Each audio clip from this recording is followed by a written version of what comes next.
அனைத்து மாணவ நண்பர்களுக்கும் மேஜிக்கல் ஃபிசிக்ஸ் சார்பான வணக்கத்தை தெரிவித்துக் கொள்கிறேன். நம்ம இன்றைக்கி இருக்கக்கூடிய இந்த காணொலியில்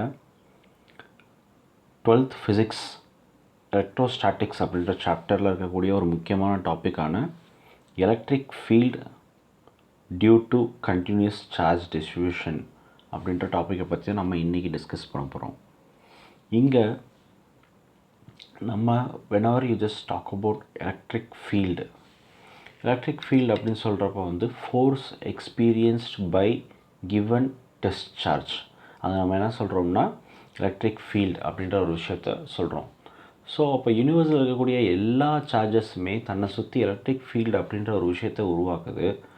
அப்போ நீங்கள் தனியாக ஒரு சார்ஜை எடுத்து ஸ்டடி பண்ணுறப்ப அது எவ்வளோ அமௌண்ட் ஆஃப் எலக்ட்ரிக் ஃபீல்டை ப்ரொடியூஸ் பண்ணுது, அது எவ்வளோ அமௌண்ட் ஆஃப் ஃபோர்ஸை எக்ஸ்பீரியன்ஸ் பண்ணுது அப்படின்ற விஷயத்த நம்ம எக்ஸ்பிளைன் பண்ணிட்டு போகிறோம். ஆனால் இதுவே ஒரு சுச்சுவேஷன் எடுத்துக்கிட்டிங்க அப்படின்னா, ஃபார் எக்ஸாம்பிள் ஒரு வயரோ இல்லை ஒரு சார்ஜ்டு மெட்டல் ஷீட்டோ இல்லை ஒரு இர்ரெகுலர் ஷேப் இருக்கக்கூடிய ஒரு ஆப்ஜெக்டோ சார்ஜ்டு ஆப்ஜெக்டோ இதெல்லாம் எடுத்துக்கிட்டிங்க அப்படின்னா அங்கே வெறும் ஒரே ஒரு சார்ஜ் மட்டுமே இருக்க போகிறது கிடையாது. அங்கே n நம்பர் ஆஃப் சார்ஜஸ் இருக்கும். அப்போ சார்ஜஸோட எண்ணிக்கை ரொம்ப அதிகமாக இருக்கும்.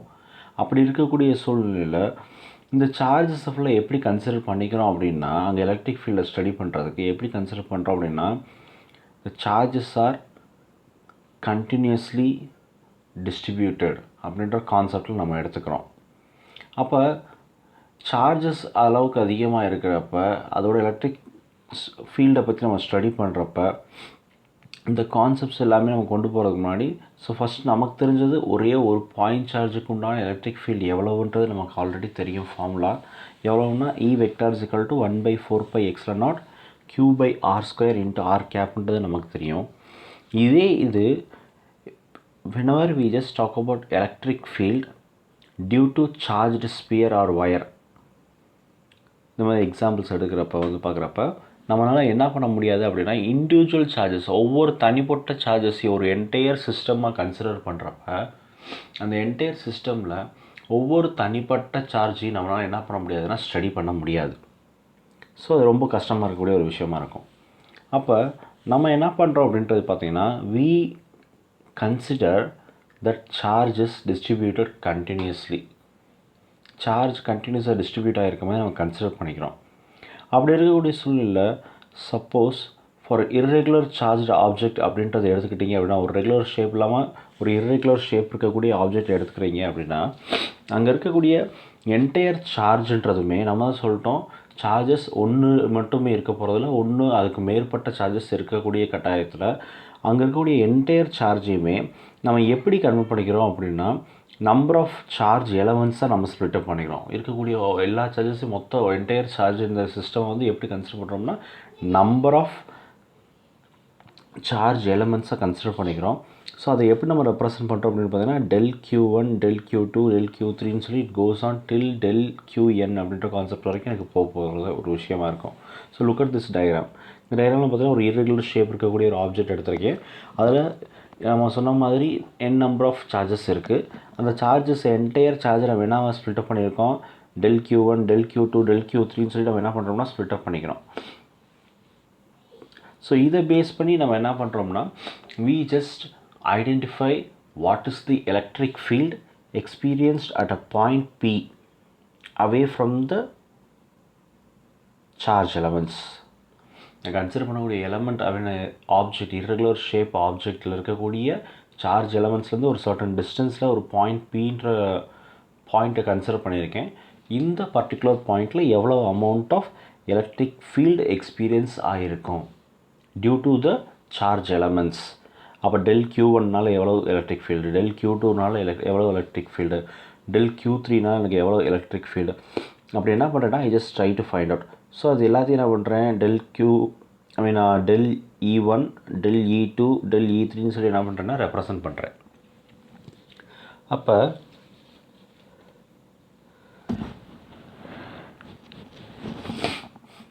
அதே மாதிரி நம்ம ஞாபகம் வச்சுக்க வேண்டிய விஷயம் வந்து என்னதுன்னா, கண்டினியூஸ் சார்ஜ் டிஸ்ட்ரிபியூஷன் அப்படின்ற கான்செப்டில் இது பண்ணுறப்ப நம்ம என்ன மெத்தடை யூஸ் பண்ணுவோம் அப்படின்றது பார்த்திங்கன்னா, இன்டகிரேஷன் டெக்னிக்கை யூஸ் பண்ணி தான் நம்ம என்ன பண்ணுவோம் அப்படின்னா மோஸ்ட் ப்ராபப்ளி சால்வ் பண்ணுவோம்.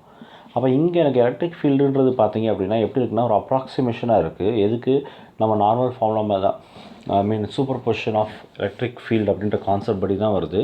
1/4πε0 இன்ட்டு என்னது del Q1 Q2/RBI இந்த ஃபார்மெட்டில் எனக்கு என்ன இருக்குன்னா நான் ரிலேட் பண்ணி கொடுத்துட்டு இருக்கேன். ஸோ அப்போ இங்கே இந்த ஈக்குவேஷனை சிம்பிளிஃபை பண்ணுறேன். ஆனால் இந்த ஈக்குவேஷன் எப்படிப்பட்டதாக இருக்குது அப்படின்னா ஒரு ஜஸ்ட் ஒரு அப்ராக்சிமேஷனாக தான் இருக்குது. ஏன் அப்படின்னா நான் மிக துல்லியமாக ஒரு சார்ஜ் உண்டான எலக்ட்ரிக் ஃபீல்டு எவ்வளோ அப்படின்றது என்ன பண்ணல, நான் கண்டிப்பாக நான் என்ன சொல்லிட்டேன், இன்டகிரேஷன் டெக்னிக்ஸை யூஸ் பண்ணி தான் சால்வ் பண்ண போகிறேன்னு சொல்லிட்டேன். நான் அப்போ என்ன பண்ணலாம், del Q1 del Q2ன்றது பார்த்தீங்கன்னா சேஞ்சஸ் ஆஃப் சார்ஜஸ், சார்ஜில் ஏற்படக்கூடிய சேஞ்சஸ். டெல்ன்றது என்னது, it talks about the change in charge Q1, change in charge Q2, change in charge Q3. இந்த மாதிரி என்ன பண்ணுறேன், there is some changes where I did not apply the limit. நான் limit apply பண்ணல. அப்போ லிமிட் அப்ளை பண்ணால் தான் என்னால் என்ன பண்ண முடியும், அப்ராக்சிமேஷன்ற கான்செப்ட் மாரி அக்யூரேட்டான ஒரு ஐடியாவை கொடுக்க முடியும். அப்போ என்ன பண்ணுறேன், for continuous charge distribution the limit del Q is equal to 0.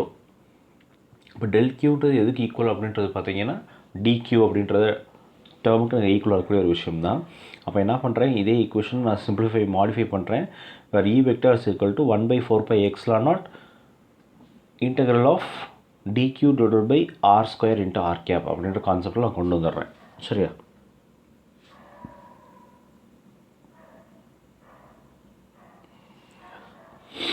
Next வந்து பார்த்தீங்கன்னா, even though electric field for continuous charge distribution is difficult.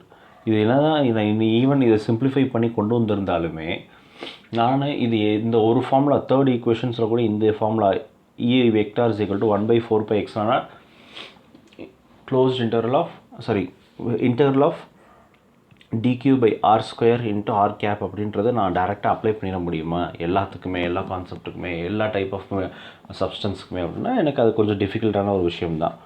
அப்போ ஃபர்ஸ்ட் ஆஃப் ஆல் எவ்வளோ அமௌண்ட் ஆஃப் ஃபோர்ஸ் எக்ஸ்பீரியன்ஸ் ஆகிருக்கு, எதனால டெஸ்ட் சார்ஜ்னால் எனக்கு எவ்வளோ அமௌண்ட் ஆஃப் ஃபோர்ஸ் எக்ஸ்பீரியன்ஸ் ஆகிருக்கு. இங்கே நான் டெஸ்ட் சார்ஜ் என்ன கன்சிடர் பண்ணுறேன்னா Q அப்படின்ற டேர்ம் வச்சு நான் என்ன பண்ணியிருக்கேன், கன்சிடர் பண்ணியிருக்கேன். அப்போ F vector is equal to Q into E vector அப்படின்ற ஃபார்மெட்டில் என்ன பண்ணியிருக்கேன், ரிலேட் பண்ணியிருக்கேன் நம்மளோட எலக்ட்ரிக் ஃபீல்டோட ஃபார்முலாவை பேஸ் பண்ணி. இப்போ நம்ம இங்கே என்ன பண்ண போகிறோம் அப்படின்னா, நம்ம சொன்னோம் நம்ம சார்ஜ் கண்டினியூஸ் சார்ஜ் டிஸ்ட்ரிபியூஷன்ற கான்செப்ட் யூஸ் பண்ணியிருந்தாலுமே நம்ம எலக்ட்ரிக் ஃபீல்டை ஃபைண்ட் அவுட் பண்ணுறதுன்றது லிட்டில் பிட் டிஃபிகல்ட்டு தான் அப்படின்ற விஷயம் சொல்லியிருந்தோம். ஏன் அப்படின்றது பார்த்தீங்கன்னா, நான் எடுத்துக்கூடிய சப்ஸ்டன்ஸ் எப்படிப்பட்ட சப்ஸ்டன்ஸுன்றதை பேஸ் பண்ணிது அங்கே என்ன ஆகும் அப்படின்னா எலக்ட்ரிக் ஃபீல்டுன்றது கண்டிப்பான முறையில் வேரி ஆகும், மாறுபடும். அப்போ நான் இங்கே ஃபஸ்ட்டு என்னோடய கன்சிடரேஷன் என்ன அப்படின்றது பார்த்தீங்கன்னா, I'm just going to talk about linear charge density. அது என்ன சார் லீனியர் சார்ஜ் டென்சிட்டி அப்படின்றது பார்த்தீங்கன்னா, லீனியர்ன்றது என்னது, ஒரு ஜஸ்ட் ஒரு ஸ்ட்ரைட் கண்டிஷன் ரிலேட் பண்ணக்கூடிய ஒரு விஷயம். நான் இங்கே என்ன பண்ணுறேன் அப்படின்னா, உதாரணத்துக்கு ஒரு கரண்ட் கண்டக்டிங் ஒயர் எடுத்துக்கிறேன். சரியா? இந்த ஒயர் எடுத்துக்கிட்டேன் அப்படின்னா இந்த ஒயரில் எனக்கு வெறும் ஒரே ஒரு சார்ஜ் மட்டும் இருக்க போகிறது கிடையாது, n நம்பர் ஆஃப் சார்ஜஸ் உள்ள இருக்கும் ஃபீல்டு. அப்போ என்ன பண்ண போகிறேன், I'm just going to study about the electric field produced by the wire. What is the electric field experienced at point P due to this wire. இதுதான் நான் என்ன பண்ண போகிறேன்னா இன்றைக்கி நான் பார்க்க போகிறேன். அப்போ ஃபர்ஸ்ட் ஆஃப் ஆல் நான் என்ன பண்ணுறேன், the charge Q is uniformly distributed along the wire of length L. நான் இந்த ஒயர் எடுத்திருக்கேன், இந்த ஒயரோட லென்த் எவ்வளோ கன்சிடர் பண்ணிட்டேன், L. டோட்டல் லென்த் வந்து எவ்வளவு Lன்ற கான்செப்டில் நான் ரிலேட் பண்ணி வச்சுக்கிறேன். அப்போ நான் எடுத்துருக்கக்கூடிய சார்ஜ் Qன்றது என்னதுன்னா ஈவனாக டிஸ்ட்ரிபியூட் ஆகிருக்கு கான்செப்ட் படி. இப்போ நான் இங்கே அடுத்த ஒரு ஃபார்முலா கொடுத்துருக்கேன், என்னதுன்னா lambda is equal to Q by L அப்படின்றது கொடுத்துருக்கேன். அது என்ன sir lambda is equal to Q by L அப்படின்றது பார்த்தீங்கன்னா it is nothing but linear charge டென்சிட்டியை ரிலேட் பண்ணக்கூடிய ஃபார்முலா. லீனியர் சார்ஜ் டென்சிட்டியை ரிலேட் பண்ணக்கூடிய ஃபார்முலா. லீனியர் சார்ஜ் டென்சிட்டி அப்படின்னா என்னென்னா ஒன்றும் இல்லை, சார்ஜ் பெர் யூனிட் லென்த். எவ்வளோ அமௌண்ட் ஆஃப் சார்ஜ் இருக்குது எதுக்கு, ஒரு யூனிட் லென்த்துக்கு. ஃபார் எக்ஸாம்பிள் 1 மீட்டராக இருக்கலாம், இல்லை 1 சென்டிமீட்டராக இருக்கலாம். அந்த மாதிரி இருக்கக்கூடிய யூனிட் லென்த்துக்கு, ஒரு யூனிட் லென்த்துக்கு எவ்வளோ அமௌண்ட் ஆஃப் சார்ஜ் ப்ரெசென்ட் ஆகிருக்கு. அப்போ என்ன பண்ணுறேன், இந்த என்டையர் லென்த் ஆஃப் வயர் என்னால் என்ன பண்ண முடியாது, ஐ cannot ஸ்டடி அட் ஒன்ஸ். ஏன்னா it is a entire system. அந்த ஒரு சிஸ்டத்தை நான் ஃபுல்லாக அட்ட ஸ்ட்ரெச்சில் பார்த்துட முடியுமா அப்படின்னா, ஒரே டைமிங்கில் பார்த்துட முடியுமா அப்படின்னா, ஐ cannot just calculate. So I just consider, நான் என்ன பண்ணிக்கிறேன், ஒரு சின்ன அதில் ஒரு பகுதியை மட்டும் எடுத்துக்கிறேன். அந்த சின்ன பகுதி என்ன சொல்கிறேன் அப்படின்னா லென்த் எலமெண்ட் அப்படின்னு சொல்லி கொடுத்துக்கிறேன். அந்த லென்த் எலமெண்ட்டை வந்து பார்த்தீங்க அப்படின்னா டிஎல் அப்படின்னு ரெப்ரசன்ட் பண்ணி வச்சுருக்கேன். அந்த சின்ன லென்த் எலமெண்ட்டில் இருக்கக்கூடிய சார்ஜ் எவ்வளோ அப்படின்றது பார்த்தீங்கன்னா டிக்யூ அப்படின்றது. ஸோ இந்த ஃபார்முலாவை சிம்பிளிஃபை பண்ணி என்ன பண்ணுறேன் அப்படின்னா d q is equal to lambda into d l அப்படின்ற ஃபார்மேட்டுக்கு நான் கொண்டு வந்துடுறேன். லீனியர் சார்ஜ் டென்சிட்டி நான் என்ன பண்ணிடுறேன், for the given unit length நான் கன்சிடர் பண்ணிக்கக்கூடிய லென்த் எலமெண்ட்டுக்கு என்ன எனக்கு எவ்வளவு அமௌண்ட் ஆஃப் சார்ஜ் இருக்குது அப்படின்றது என்ன பண்ணுறேன், I just related d q is equal to lambda into TL.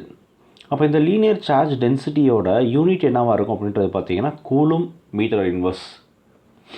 ஏன்னா நமக்கு என்ன formula, linear charge density lambda is equal to Q by L. கியூன்றது டாக்ஸ் அபவுட் கூலும், எல்ன்றது லென்த்தை ரெப்ரசன்ட் பண்ணக்கூடியது மீட்டர். ஸோ அதனால் கூலும் மீட்டர் இன்வர்ஸ் அப்படின்ற ஃபார்மேட்டில் ரிலேட் பண்ணிடுறோம்.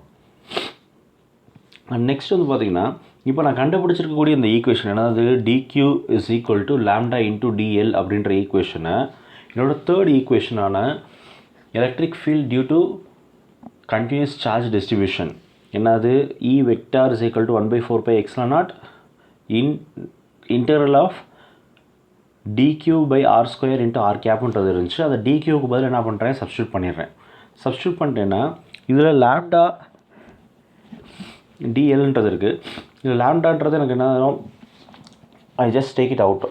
அப்போ எனக்கு பார்த்தீங்கன்னா எனக்கு அந்த இன்டகிரேட் பண்ணக்கூடிய டேர்ம்ஸ் ஃபுல்லாக மட்டும் உள்ளே வச்சுருக்கேன். அப்போ lambda by 4 extra naught integral of d l by r square into r கேப்ன்றது கொடுத்துட்றேன். அப்போ இதுதான் நான் என்ன சொல்கிறேன், which is nothing but electric field experienced at a point P due to length of wire L.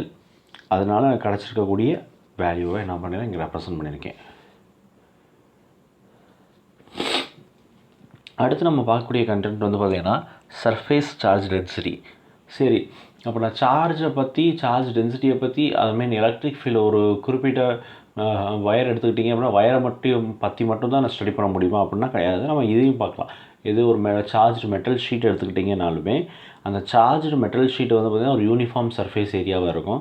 அப்போ இந்த யூனிஃபார்ம் சர்ஃபேஸ் ஏரியாவில் என்ன பண்ணுறேன்னா I just consider where the charge is distributed uniformly. சார்ஜ் யூனிஃபார்மாக இந்த என்டையர் ஏரியாவில் டிஸ்ட்ரிபியூட் பண்ணியிருக்க மாதிரி கன்சிடர் பண்ணிக்கிறேன். அந்த என்டையர் ஏரியா ஆஃப் த ஷீட்டை வந்து என்னன்னு சொல்கிறேன் அப்படின்னா ஏன்ற டேர்ம் வச்சு ரெப்ரசன்ட் பண்ணுறேன். அப்போ இங்கே நான் சர்ஃபேஸ் சார்ஜ் டென்சிட்டியை எப்படி கொடுக்குறேன் அப்படின்றது பார்த்திங்கன்னா sigma equal to Q by ஏ அப்படின்றது கொடுத்துருக்கேன். அதாவது என்னென்னா சார்ஜ் பெர் யூனிட் ஏரியா அப்படின்ற கான்செப்டில் கொடுத்துருக்கேன். ஸோ இதை என்ன பண்ணுறேன், ஒன்ஸ் அகெயின் நான் இங்கே சொன்ன அதே கான்செப்ட் தான். என்ன அப்படின்றது பார்த்திங்கன்னா நான் என்ன பண்ண முடியாது, எடுப்பில் என்னால் என்டையர் சிஸ்டமே என்ன பண்ண முடியாது, ஸ்டடி பண்ண முடியாது. அதனால் என்ன பண்ணுறேன், ஐ ஜஸ்ட் கன்சிடர் எலமெண்ட். என்னது இங்கே சார்ஜ் எலமெண்ட்டுன்ற மாதிரி இங்கே என்ன பண்ணுறேன்னா இந்த என்டையர் ஷீட்டில் இருக்கக்கூடிய என்னது ஒரு குறிப்பிட்ட ஏரியாவை மட்டும் நான் கன்சிடர் பண்ணிக்கிறேன். அப்போ இதை வச்சு நான் இந்த ஃபார்முலா கொடுக்குறப்ப d q is equal to sigma into d a அப்படின்ற ஃபார்முலாவை என்ன பண்ணிடுறேன், ரிலேட் பண்ணிடுறேன். எதுக்கு, சர்ஃபேஸ் சார்ஜ் டென்சிட்டிக்கு என்ன பண்ணியிருக்கேன்னா ரிலேட் பண்ணியிருக்கேன். So this is the formula what I have got. And unit வந்து பார்த்தீங்க அப்படின்னா என்னது sigma equal to Q by A. கியூன்றது சார்ஜை பற்றி பேசக்கூடியது, ஏன்றது ஏரியா. அப்போ இங்கே என்ன பண்ணுறீங்க அப்படின்னா கூலும் பெர் மீட்டர் ஸ்கொயர் அப்படின்ற கான்செப்டில் என்ன பண்ணுறீங்க, ரிலேட் பண்ணிடுறீங்க இந்த ஃபார்முலாவை.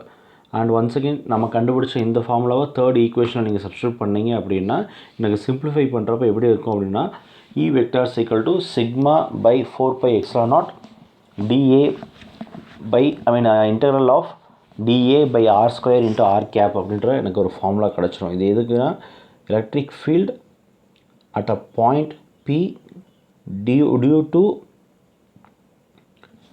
Charged sheet. காரணமாக அது கிடைக்கக்கூடிய எலக்ட்ரிக் ஃபீல்டு எவ்வளவோ அப்படின்றத கண்டுபிடிச்சிருவேன். அண்ட் லாஸ்ட் வந்து பார்த்திங்கன்னா வால்யூம் சார்ஜ் டென்சிட்டி. அப்போ ஒரு என்டையர் சிஸ்டம் எடுத்துகிட்டா அதோட என்டையர் வால்யூம் காரணமாக எவ்வளோ அமௌண்ட் ஆஃப் சார்ஜஸ் இருக்கும், அது காரணமாக எனக்கு கிடைக்கக்கூடிய எலக்ட்ரிக் ஃபீல்டு எவ்வளோ ஒரு பர்டிகுலர் பாயிண்ட் பீன்ற பாயிண்டில். அப்போ இங்கேயும் நம்ம என்ன பண்ணுறோம், சார்ஜ் யூனிஃபார்மாக டிஸ்ட்ரிபியூட் ஆகிருக்குன்றதை கன்சிடர் பண்ணுறீங்க. அப்போ அந்த டிஸ்ட்ரிபியூட் ஆகிருக்கிறதுல வந்து பார்த்தீங்க அப்படின்னா we just give the formula. என்ன ஃபார்முலா அப்படின்றது பார்த்தீங்கன்னா rho is equal to Q/V, volume charge density அப்படின்றத ரிலேட் பண்ணுறதுக்காக ரோ இஸ் ஈக்குவல் டு Q/Vன்றது கொடுத்துருக்கீங்க. அப்போ இந்த ஃபார்முலாவை நம்ம தேவைக்கு ஏற்றாப்புல மாடிஃபை பண்ணுறப்ப dq is equal to rho into dv அப்படின்ற ஃபார்மேட்டில் ரிலேட் பண்ணிடுறீங்க. அப்போ வால்யூம் சார்ஜ் டென்சிட்டி அப்படின்னு சொல்கிறப்ப அது எதை பற்றி பேசுது அப்படின்றது பார்த்திங்கன்னா சார்ஜ் பெர் யூனிட் வால்யூம். ஒரு யூனிட் வால்யூமுக்கு எவ்வளோ அமௌண்ட் ஆஃப் சார்ஜஸ் இருக்க போகுது அப்படின்றத பேசுகிறோம். அப்போ அதோட யூனிட் வந்து பார்த்திங்கன்னா coulomb metre inverse of cube. சரி, அது கான்செப்டில் ரிலேட் பண்ணி கொடுத்துருக்கீங்க. அண்டு நெக்ஸ்ட்டு வந்து பார்க்குறப்ப நம்ம இதை கண்டுபிடிச்ச இந்த ஈக்குவேஷன் என்ன பண்ணுறோம், தேர்ட் ஈக்குவேஷனில் சப்ஸ்டியூட் பண்ணுறோம். அப்போ electric field due to continuous charge டிஸ்ட்ரிபியூஷன்றது எப்படி மாடிஃபை ஆகுது அப்படின்றது பார்த்திங்கன்னா E vector is equal to rho by 4πε0 integral of dv divide by r square into r cap அப்படின்ற ஃபார்மேட்டில் நம்ம என்ன பண்ணிடுறோம் அப்படின்னா இங்கே நம்ம சிம்பிளிஃபை பண்ணி இந்த ஈக்குவேஷனை கொண்டு வந்துடுறோம். ஸோ இன்றைக்கி நம்ம பார்த்துருக்கக்கூடிய காணொலியில் பார்த்துருக்கக்கூடிய விஷயங்கள் என்னென்ன அப்படின்றது பார்த்தீங்க அப்படின்னா electric field due to continuous charge distribution. நம்ம ஒரு சிஸ்டம் எடுத்துக்கிட்டோம் அப்படின்னா அந்த சிஸ்டமில் வெறும் ஒரே ஒரு சார்ஜ் மட்டும் இருக்க போகிறது கிடையாது, n நம்பர் ஆஃப் சார்ஜஸ் இருக்கலாம். அப்படி இருக்கக்கூடிய சூழ்நிலையில் நம்ம சிம்பிளாக சொல்லணும் அப்படின்னா ஒரு பானை சோறுக்கு வெறும் ஒரு சோறு பதம்ன்ற மாதிரி நம்ம என்ன பண்ணுறோம்னா என்டையர் சிஸ்டமில் இருக்கக்கூடிய எல்லா சார்ஜஸையும் தனிப்பட்ட முறையில் இண்டிவிஜுவலாக எடுத்து ஸ்டடி பண்ண முடியாத காரணத்தினால ஒரு குறிப்பிட்ட போர்ஷனை மட்டும் ஒரு குறிப்பிட்ட எலமெண்ட்டை மட்டும் நம்ம செலக்ட் பண்ணி அதை ஸ்டடி பண்ணி அதை பேஸ் பண்ணி என்ன பண்ணிடுறோம்னா என்டையர் சிஸ்டமையும் பற்றிய ஒரு ஐடியா நமக்கு கொண்டு வந்துடுறோம். அதுதான் இங்கே பண்ணியிருக்கோம். இது அப்போ என்ன பண்ணியிருக்கோம் அப்படின்னா வெவ்வேறு மெட்டீரியல்ஸ் அப்படின்னு சொல்கிறப்போ வந்து நம்ம வயராக இருக்கலாம், இல்லாட்டி ஒரு இர்ரெகுலர் ஷேப் இருக்கக்கூடிய ஆப்ஜெக்டாக இருக்கலாம், இல்லாட்டி ஒரு மெட்டல் ஷீட்டாக சார்ஜ்டு மெட்டல் ஷீட்டாக இருக்கலாம். அந்த மாதிரி எடுத்து என்ன பண்ணியிருக்கோம்னா ஸ்டடி பண்ணியிருக்கோம். So thank you students. நம்ம சேனல் சப்ஸ்கிரைப் பண்ணல அப்படின்னா கண்டிப்பான முறையில் சப்ஸ்கிரைப் பண்ணுங்கள். உங்கள் ஃப்ரெண்ட்ஸ் எல்லாருக்குமே நம்மளோட சேனலை பற்றி தெரிவிச்சுக்கோங்க. அண்ட் வீடியோ பிடிச்சிருந்துச்சு அப்படின்னா கண்டிப்பான முறையில் லைக் பண்ணுங்கள், ஷேர் பண்ணுங்கள், கமெண்ட் பண்ணுங்கள். தேங்க்யூ.